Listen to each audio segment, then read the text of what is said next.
Welcome back, you bloodthirsty sweethearts. You know, ever since we talked about the A-10 Warthog last episode, I've been wondering, is there a badass story about the murder hog from the perspective of the pilot? To answer this question, I Googled cool warthog stories. And after combing through a surprising amount of porn results, I've perhaps found one of the most amazing tales of sheer aerial testicular fortitude. And guess what? The pilot's name is Kim Campbell, and she's living proof that for Americans, kill counts don't come with a penis requirement. So it's April 2003.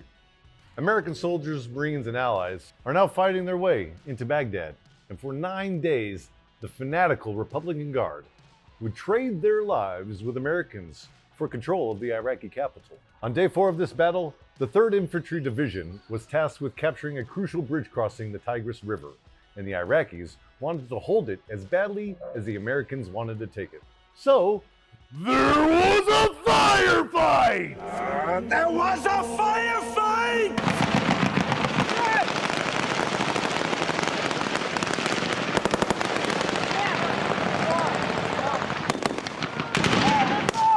The Army had to do it. They didn't wanna, but they hadda. They called for the murder hog! And so, the 75th Expeditionary Fighter Squadron is called on, and they direct Captain Kim Campbell to the scene. Call sign, Killer Chick, not some cutesy maverick bullshit, come on. And so the Killer Chick opens up her throttle, like a Valkyrie on her way to collect some motherfucking souls. She flies through a dust storm, reaches Baghdad, gets her bearings, and dives through the clouds, revealing a city covered in smoke and fuckery as the battle raged on below. So she did what she did. The Avenger ripped rounds through the concrete, metal, rocks, prayers, and flesh like a hot bayonet through a room temperature baby. It's really terrible. Killer Chick comes around for a final pass when a blast rocks her A-10. A SAM struck her tail, damaging fuselage, engine, cowling, and killing the hydraulics and horizontal stabilizers on impact. And let's be clear, you need all of that shit to fly a plane. At this point, she's got 2 options.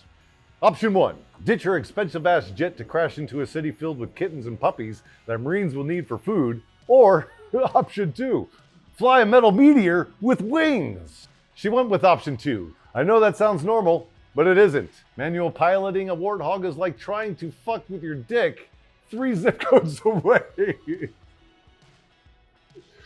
She gets control of the plane, all while in a dive, while the Sodom Man-Boy Love Association fired everything at her. At this point, she might as well be flying with nothing but a lambskin condom holding her plane together. But still, Killer Chick rejoins her wingman, gets up and over the city, and manually flew the aircraft all the way back to Kuwait.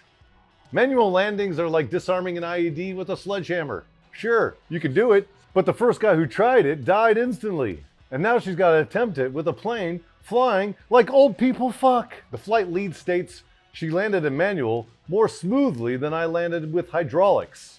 Now, some of you have had flights to Tampa that ended with you swearing off flying because the plane shook. What is going on? Please double check your seatbelt. Make sure everybody has their seatbelt securely fastened. Put this thing on the ground. But Killer Chick was back in the air the next day, running more CAS missions. Captain Kim Campbell would go on to serve 3 deployments in Iraq and Afghanistan, fly 370 combat hours, and probably killed about 12% of all the guys named Ahmad in both countries. She earned some of the highest awards as a pilot could earn in wartime. But perhaps the biggest award came when she received a note on a napkin from a soldier in the 3rd ID. If it hadn't been for you guys, I wouldn't still be here. And for that, we salute you, Killer Chick. Until next time, kids, remember, if you hear the Burt, it means it wasn't aimed at you.